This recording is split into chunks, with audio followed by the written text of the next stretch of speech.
Welcome back to Finnish Made Easier.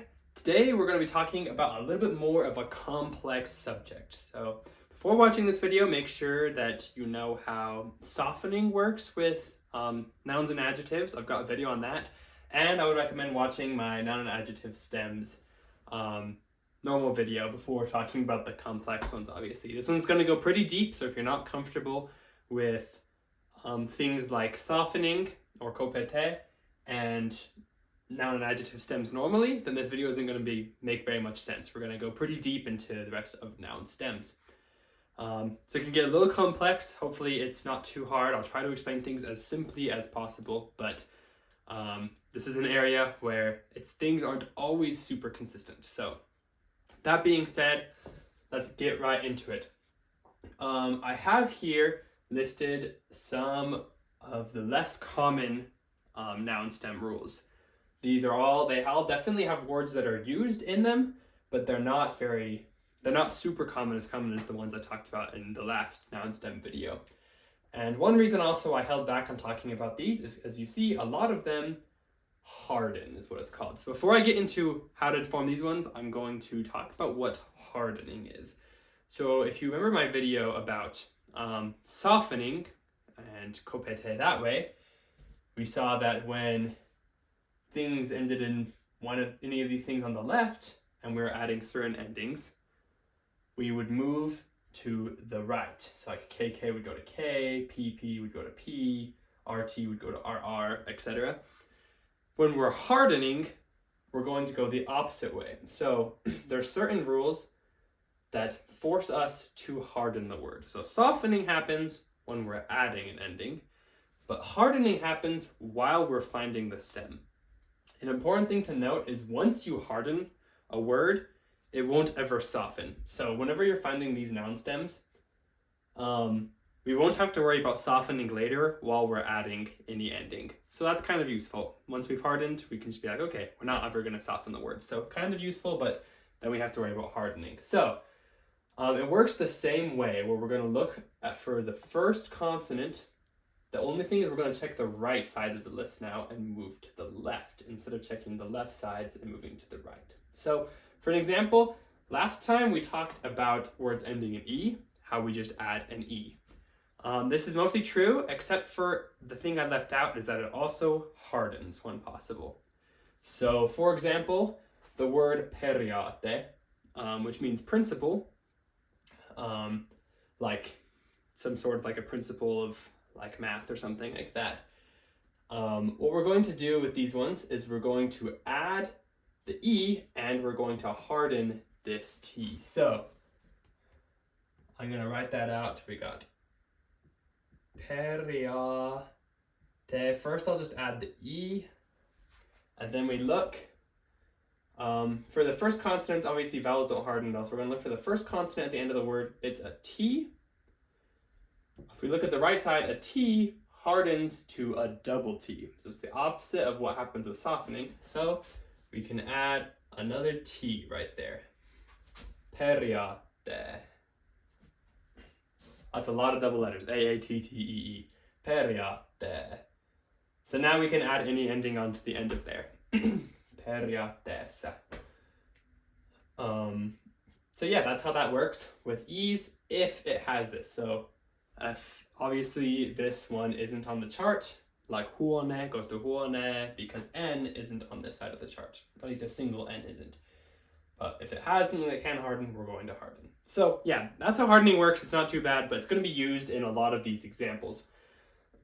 So let's get into some of them that we didn't talk about in the last video. First one I wanted to mention was nouns that end in an or in. The reason I specify these are nouns is because in has a different rule depending on if it's an adjective or if it's a noun. So these are nouns that end in an or in. So an example I have here is like puhelin, which is phone. Oftentimes, if it ends in in as a noun, it's usually something that does something, but you don't necessarily need to know that. But puhelin is a phone. So what we're going to do with these ones is we're going to drop the N and add ME, and we're going to harden. So kind of a lot, but puhelin, get rid of the N, so puheli, and then we'll add M-E, puhelime. And then, whatever we add, also I should mention, when we're hardening, whatever we add doesn't apply. We're never going to harden what we added. We're going to look at before what we added. So we look at the L in this case, and a single L isn't on here. So we actually don't have to harden this one. It's just puhelime. But in a lot of cases it will. This one's also a little bit interesting. I think there are some that don't harden, that end in an or in. There are a few, so watch out for those. But almost always I've noticed if it has a T especially, the T will always become a TT. But there are a few examples, I'm trying to think of some off the top of my head, but there are a few examples that don't necessarily harden, but almost all of them do. So just be aware that if it's not acting like you think it should, there are a few that act weird, but almost always if it can harden, it will, especially if it has a T. But yeah, something like puhelin will become puhelime, so I could add like an N to there, puhelimen. So that's those ones. This next one is a lot of different ones. En, el, er, or ar. With these ones, we're just going to harden and add an E. So, for example, I have here yasen, which is like a member, if you're like a member of a club or of anything. Member, yasen. All we do for this one, it's not too bad. Yasene. Add that E. And then we check, obviously, since we added, well, I guess, no, yeah, so N is not on this side, so we don't have to harden. I think actually with these ones, we're going to look before our ending. So we'd actually be looking at this S. S is not on this side, so we still don't harden. But that's an important thing, is when we're looking at hardening these ones, we're going to look before whatever the ending was. So yasen, we'd be looking at this S. An example that does harden is like tutad, which is daughter. I can just write that one out. Tutad. This is daughter.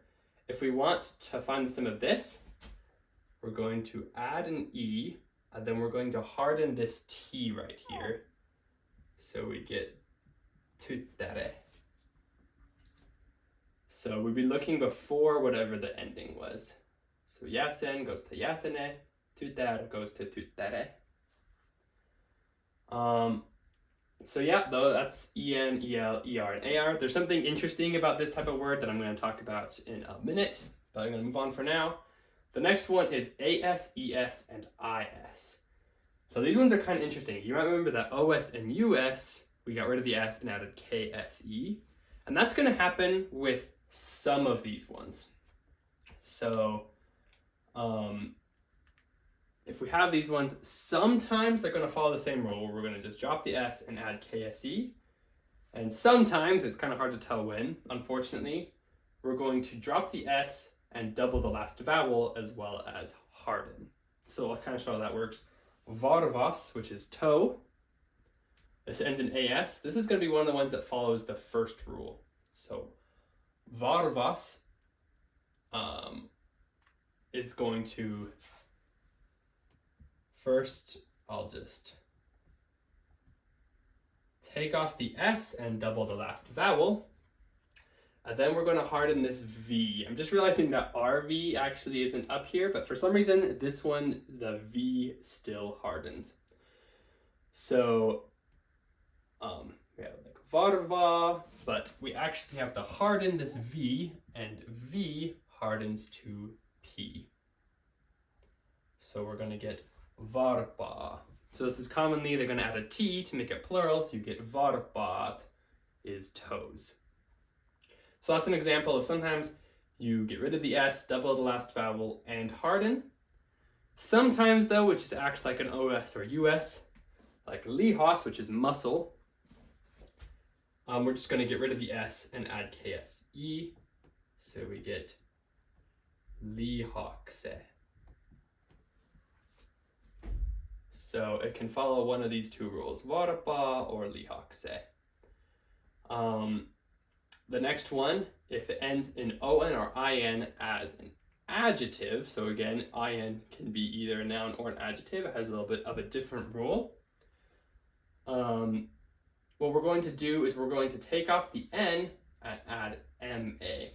So like this one, it's very common for these ones to be ton, which kind of means like without. So tueten is like without work or like unemployed. And it's an adjective. What we're going to do is get rid of the n and add ma, and we're going to harden. Again, we don't look at the ending. We're going to look first thing before that, which is this t. We're going to harden that t. So I get tuetme.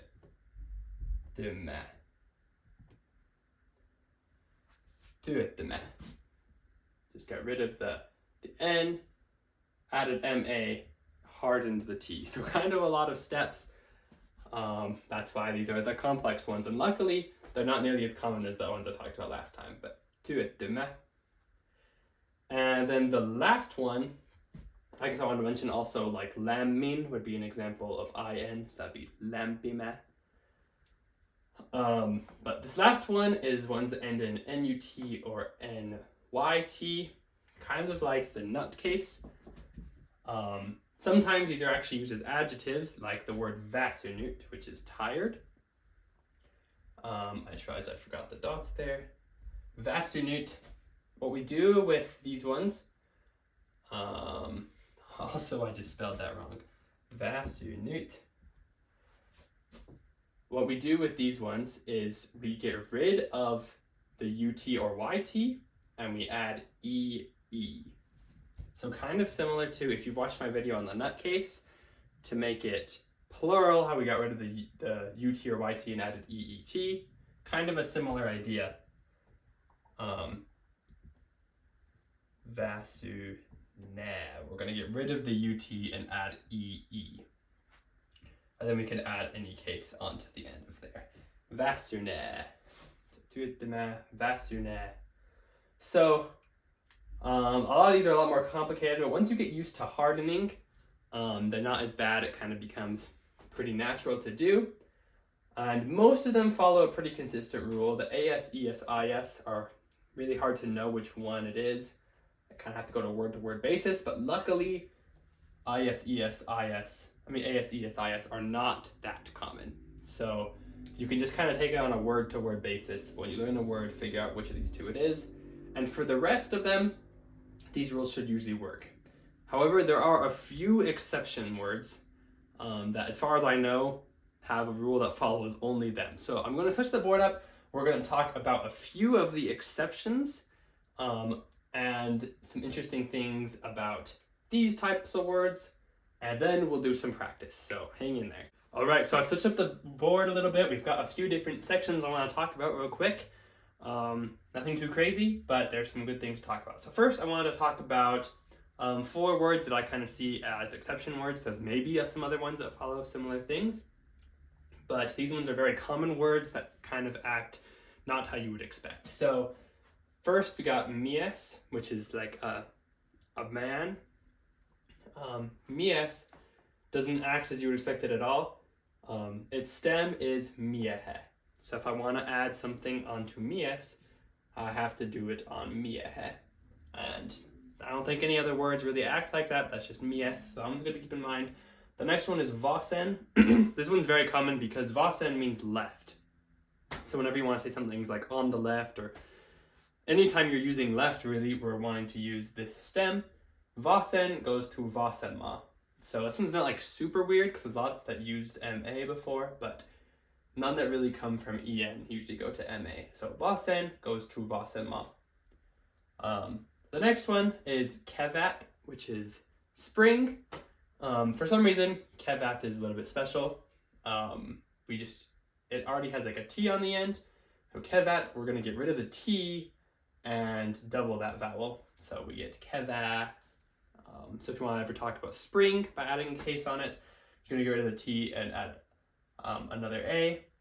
And this last one is lyhyt, which means short. This one actually maybe doesn't necessarily qualify as an exception. There's a few others that act sort of like this one. They're just very, very rare, so I decided it's probably best not to worry about them. But when it ends in T and it's not kevat, oftentimes you're going to get rid of the T and add E. Lyhyt is basically the only word that I usually use that use this. The only other one I can think of is like olut, which is beer. It works the same way. Olut goes to olue. Lyhyt goes to lyhye. So I guess that's maybe technically the rule. If it ends in T, you're going to get rid of that and add an E, but really, mostly just used for lyhyt. So yes, those ones are good to learn. You'll probably use them, so it's good to know how to use their stem. Next thing I wanted to talk about, like I said, was these EL and ER kind of words. There's sometimes a really interesting thing with these where you might hear, for example, oskel, or you might hear oskele. You might hear like manner or mantere. Usually there's one that is a lot more common, but sometimes they use the other one when adding endings. So like I said, for example, with ER, I said to add the stem, and to make the stem, you'd use E. You just add an E, and then you can add whatever you want. However, since manner and mantere are they're related too, oftentimes when they're talking about this, which manner's consonant, by the way, when they're using a case on this, they'll use this to form the stem. So mantere, then they'll add another E, because when it ends in E, we add an E for the stem, and then they'll add the case. So oftentimes if you see just consonant, you'll see manner, but if you see it with a case, you'll see mantere with the case. So a double E instead of just a single E. The reason I still said that ER you just add the E is because not every word is like manner. So it's kind of interesting. You might see a lot of these. Oskel and oskele, I've definitely heard both of those. Those mean step. I don't know if there's a great way to know which one you should use, but I've even seen when you put a case on it, I've seen it sometimes with just a single E then the case, sometimes with a double E then the case. So these ones are just kind of weird. Or kannel and kantele. Usually I see, this one's kind of opposite. Usually you see manner and oskel, but this one you usually see kantele as the main word if it doesn't have a case. Kantele is an instrument in Finland. I don't think it really has a translation into English, but kantele. However, I have seen kannel used. So it's good to be aware that sometimes you can have this E on the end or not. And they kind of mean the same thing. You're going to see them interchangeably. So usually I would say if you're adding a case onto them, onto ones that you know have the two, it's usually not a bad idea to have the double E act as if you're coming from this word. Usually that's what is done, but just be aware that if you see it with a single E or you see these versions of the words, then that's kind of what's going on. So just wanted to bring that up. That's kind of an interesting little thing about these Finnish words. Really interesting type of word. And then the last thing I want to talk about before I do a tiny bit of practice is sometimes you have words that don't fall into any of the rules I talked about because they're not Finnish words. They are just words we take from something else. Like, for example, mostly names are what's going to do this. So if I want to talk to someone who moved to Finland, has a name that doesn't really work in Finnish, I'm going to have to still put their name into some sort of way that works. So if the name ends in a vowel already, it's fine. You can just still add the case onto it. Like someone's named like Pablo. That already ends in an N. In an O. So if I want to add an N, I can just say like Pablon. That's fine. But for some, you can't really just add a case because they end in a consonant. So for example, Lidl, which is a store there, obviously not a Finnish word. If I want to talk about something about Lidl and I want to add a case onto it, what do? Well, if it ends in a consonant and it's not a Finnish word, they usually just add I. So Lidl, the stem would be, it's like Lidl-y. So if I want to say like in Lidl, I can add SSA, I can say Lidlissa. Or say someone's named Jack. If I want to say something about Jack, then to make a case, I can just use an I on the end. Jackin, or something like that. And same thing with like last names, like Smith, maybe I want to say something about that last name, then you just add an I. So essentially, if you're just taking a word, putting it in Finnish, you want to add a case. Basically, always you just add I onto the end, and then put whatever case you want. So they're pretty simple. You can use that with your own name. If your own name doesn't end in a vowel, and you want to put a case on it, just add an I onto the end and then put the case. Pretty easy. Or if it does end in a vowel, usually you can just put the case straight on. All right, so I want to do a few of these for practice. I've already kind of gone over this type of word, so I only did a few other examples. The main thing about this would just maybe even watch the video over again, make sure you understand the principles. There's not a ton of great example words because these are a lot more rare words, but they're definitely out there. So I wanted to do a few practice words, but to keep things not too long, I only chose like 4. So first, got soitin and lämmin. They both end in in, but I'll tell you, soitin means instrument and lämmin means warm. So one of them is a noun and one of them is an adjective. So if you look back at the rules that I talked about, they're going to be slightly different, but they're actually pretty similar. It's just one letter difference in what we do. So first, let's do soitin, instrument. It's in, and if you remember with in, we drop the n and we harden and we add me. So the thing we harden is going to be this t. We're not going to count the ending. A single t hardens to a double t, so we get soitime, and then we can add anything onto the end of there. So we hardened the t, got rid of n, and added me, soitime. With lämmin, which is warm, we're going to harden the and we're going to get rid of the n and add ma instead. So again, very similar, but slightly different. It's going to be an a if it's an adjective instead of an e. So hardens to mp, lampi, and then get rid of the n and add ma, lampime.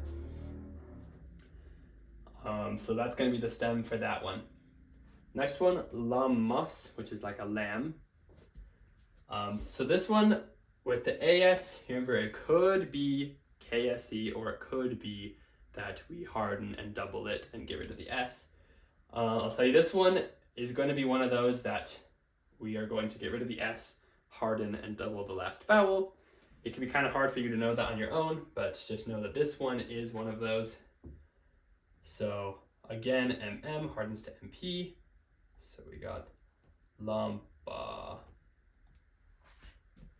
And then we can add whatever we want. So we got rid of the s, doubled the a, and hardened the mm.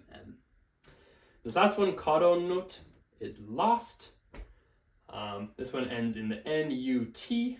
So a lot easier than the other ones. We just get rid of ut and add ee. So I can do kadonne. And then we can add our cases onto them. So that was a lot of stuff. I would recommend maybe watching through some of these parts a few more times if they're not making a ton of sense, and then I'll put some examples and document all about this in the video description, so you can go through some of those examples hopefully until it makes more sense.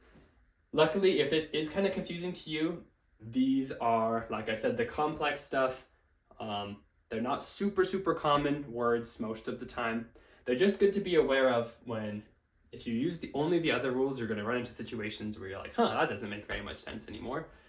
But kind of these rules I talked about today kind of just fill in the final gap of those last words. So using what I taught you today, you should be able to work with almost any noun and adjective.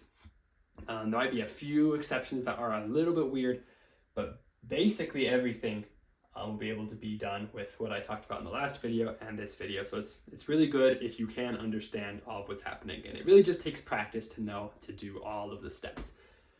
But I hope you enjoyed it. If you have questions, make sure to leave them in the comments and I'll be sure to answer those. But I hope you enjoyed it, and we'll see you in the next video. Heippa!